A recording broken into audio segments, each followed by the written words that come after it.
Hello everyone, जैसा कि आप लोग स्क्रीन पर देख पा रहे हैं कि हम लोग एक नया कोर्स लॉन्च कर रहे हैं आज से। तो इन्वायरमेंट और इकोलॉजी यानी कि पर्यावरण और पारिस्थितिकी जिसको हम कहते हैं, उसका पार्ट 1 है ये। तो अगर हम देखो, सबसे पहले आखिर जो इन्वायरमेंट है, पर्यावरण है ना, यानी कि पर्यावरण एक सब्जेक्ट के रूप में, तो इसको पढ़ा कैसे जाए, है ना। क्योंकि ये कोई एक छोटा सा विषय नहीं है, काफ़ी बड़ा एक विषय बन करके आया है आज के समय में, जब मानव की गतिविधियाँ इतनी हो गई हैं, है ना, कि उन्होंने अपना जो भाई इन्वायरमेंट है उसको प्रदूषण करके रख दिया है ना। बहुत ज़्यादा पॉल्यूटेंट्स हमारे वातावरण में आ चुके हैं, यानी कि अवांछनीय पदार्थ जो वातावरण में आ चुके हैं, जो हम नहीं चाहते थे वो पदार्थ हद से ज़्यादा जब आ जाते हैं, है ना। इसको कहते हैं अनडिज़ायरेबल सब्सटेंसेस। ठीक है, अनडिज़ायरेबल सब्सटेंसेस यानी कि अब जैसे कि CO2 यानी कि कार्बन डाइऑक्साइड पहले से ही मौजूद है, लेकिन अब इसमें मानव की गतिविधियों के कारण अब एनवायरनमेंट में CO2 का कंसंट्रेशन और ज़्यादा बढ़ गया।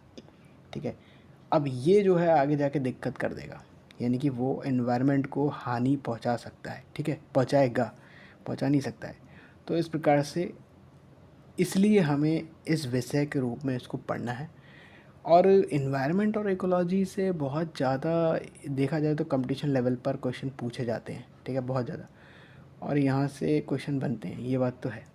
तो इसको पढ़ने का तरीका किस प्रकार से हम पढ़ सकते हैं, तो देखो, पिलर 1, पिलर 2, पिलर 3 और पिलर 4, यानी कि ऐसे 4 पिलर। 4 मैं अभी आपको नीचे बताऊँगा, पहले हम ये 3 पिलर देख लेते हैं।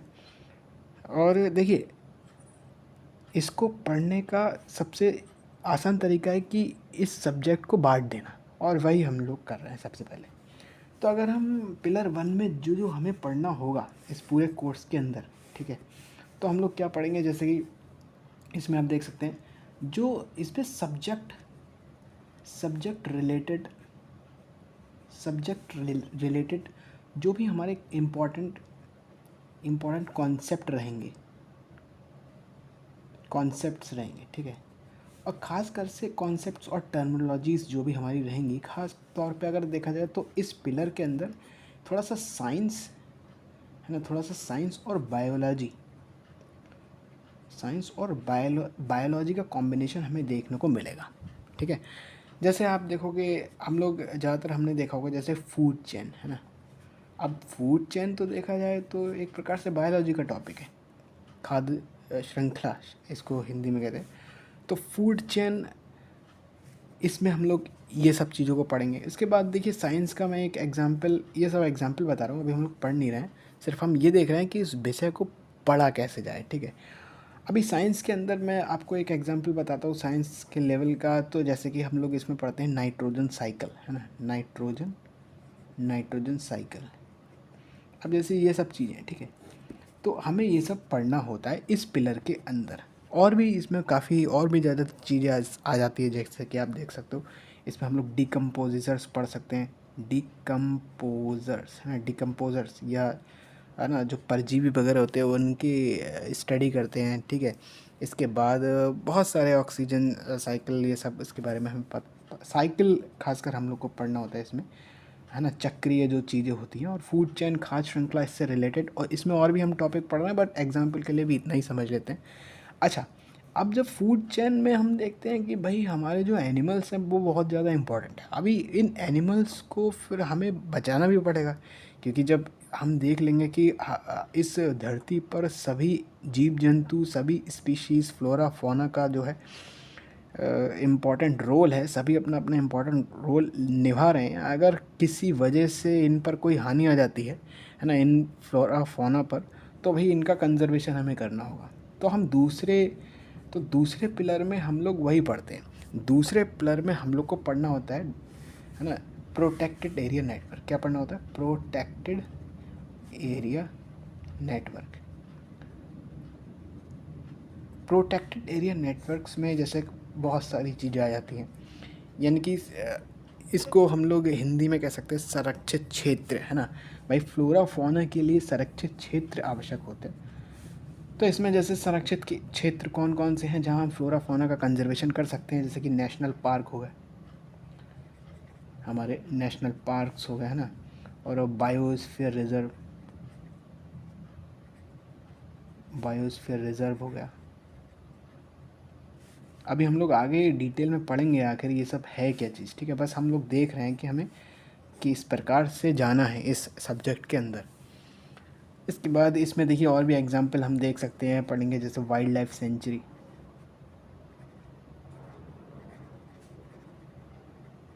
है ना, वाइल्ड लाइफ सेंचुरी पढ़ सकते हैं हम लोग, पढ़ना होगा।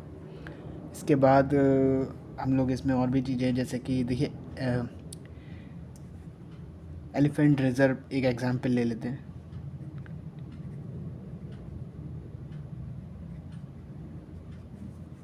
टाइगर रिजर्व हम लोग पढ़ते हैं, ठीक है, टाइगर रिजर्व, और भी चीज़ें हैं, ठीक है। ये सब चीज़ें जो भी हमारी आती हैं वो सब हम किस में पढ़ते हैं, पिलर 2 में हम लोग पढ़ेंगे, जो कि प्रोटेक्ट एरिया नेटवर्क के अंदर आ गया, ठीक है। अब देखिए पिलर 3 थोड़ा सा हमारा अलग पिलर है, यानी कि ये भी इन्वायरमेंट, पर्यावरण से ही संबंधित है, जिसमें हम लोग पॉल्यूशन को पढ़ते हैं। पॉल्यूशन, और पॉल्यूशन यानी कि प्रदूषण, ठीक है। प्रदूषण के अंदर आप लोग को तो पता ही है, प्रदूषण में जैसे air pollution, water pollution, water की जगह हम लोग कह सकते हैं इंडस्ट्री, जो भी इंडस्ट्री के द्वारा पॉल्यूशन हो रहा है ना, इंडस्ट्री पॉल्यूशन हो गया, नॉइस पॉल्यूशन हो गया, ठीक है। और इसके साथ साथ और भी चीज़ें हैं, जितने भी प्रकार के पॉल्यूशन होते हैं, पॉल्यूटेंट्स होते हैं, सब हम लोग इस पिलर के अंदर पढ़ते हैं, ठीक है। अच्छा, अभी इनको पढ़ना क्यों भैया, क्योंकि ये जो आप जितना भी एयर है, वाटर पॉल्यूशन है, नॉइस पॉल्यूशन है, ठीक है, ये सब चीज़ें हैं, ये कहीं ना कहीं जाके मानव के द्वारा गतिविधियों के कारण इस प्रकार से हमारा एनवायरनमेंट प्रदूषित हो रहा है, और जिसके कारण से इसी से मिलता जुलता पिलर हम लोग पढ़ते हैं क्लाइमेट चेंज का। ये पिलर 3 के अंदर है, क्लाइमेट चेंज, ठीक है। अभी क्लाइमेट चेंज में आप और भी चीज़ें कर सकते हैं, जैसे कि आप देखो ग्लोबल वार्मिंग है, ये सब मिलता जुलता टॉपिक है, क्योंकि आखिर ये सब चीज़ें कहाँ से आ रही हैं, ये सब चीज़ें पॉल्यूशन से तो हो रहा है, ठीक है। तो हमें ये सब चीज़ें पढ़नी होती है। इसके बाद देखिए पॉल्यूशन से ही आप देखोगे आगे जाके हम लोग देखेंगे ओजोन होल जैसी चीज़ें हो रही, है ना, ओजोन होल जैसी चीज़ें हो रही है, ग्रीन हाउस गैस इफेक्ट, जो भी चीज़ें इसमें बन रही हैं पॉल्यूशंस के द्वारा, जो भी इफेक्ट जहाँ पे पड़ रहा है, वो सब हम इस पिलर के अंतर्गत पढ़ देंगे, ठीक है।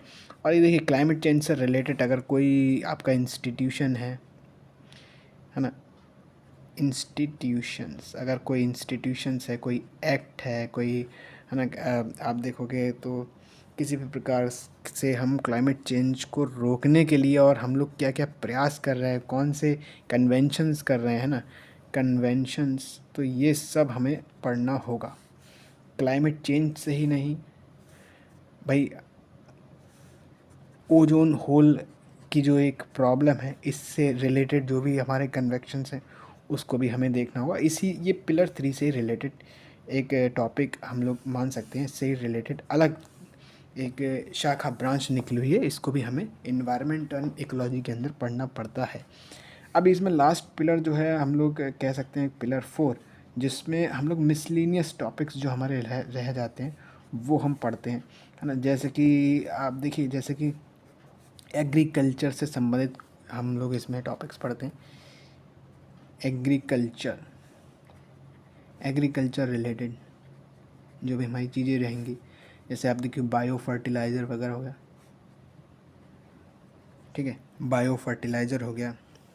और अभी इसमें हम लोग डिटेल में पढ़ेंगे जितने भी हमारे एक्ट्स हैं, इंस्टीट्यूशंस हैं, इंस्टीट्यूशंस, ठीक है। इसके बाद कंजर्वेशंस, क्या इससे रिलेटेड कोई एनजीओस, यानी कि इन्वायरमेंट से, कंजर्वेशन से रिलेटेड कोई एनजीओस वगैरह चल रहा है तो, ठीक है, इसको देखेंगे।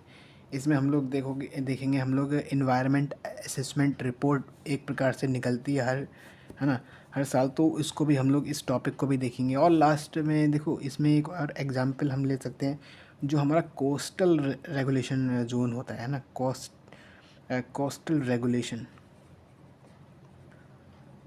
ये भी थोड़ा इन्वायरमेंट का ही हिस्सा होता है, इसको भी हम लोग देखेंगे। ठीक है, ओके। तो ये सब चीज़ें हम लोग पिलर 4 में मिसलिनियस टॉपिक्स हैं जो भी हमारे इन्वायरमेंट के अंदर रह जाते हैं, वो सब हम यहाँ पे देखते हैं। तो आई होप आपको अब पूरा इन्वायरमेंट और इकोलॉजी को पढ़ना कैसे है इस प्रकार आपको समझ में आ गया होगा। दरअसल देखिए, हम लोग स्टार्ट करेंगे नेक्स्ट लाइव सेशन में इन्वायरमेंट और इकोलॉजी विषय से लेकर के, वो हम लोग पॉल्यूशंस के पिलर को सबसे पहले उठाएंगे क्योंकि ये बहुत इंपॉर्टेंट है। और पॉल्यूशन और ये सब चीज़ें जो होती है ना, इससे रिलेटेड जो हम लोग ने अभी डिस्कस किया, तो हम लोग इसको पढ़ने वाले हैं। सबसे पहले इस पिलर को ख़त्म करेंगे, देन उसके बाद एक एक करके सारे पिलर्स को ख़त्म करते हुए हम पूरा इन्वायरमेंट इकोलॉजी का जो है ख़त्म कर देंगे पूरा सिलेबस। तो तब तक के लिए बने रहना है आपको मेरे NM लाइव चैनल पर, और लाइक कर दीजिए ज़्यादा से ज़्यादा, ठीक है। और अगर कुछ भी समझ में नहीं आता है तो भाई कमेंट करके पूछ लेना, फिर मैं आपको जवाब दे दूँगा उसका, ठीक है। तो मिलते हैं नेक्स्ट सेशन में।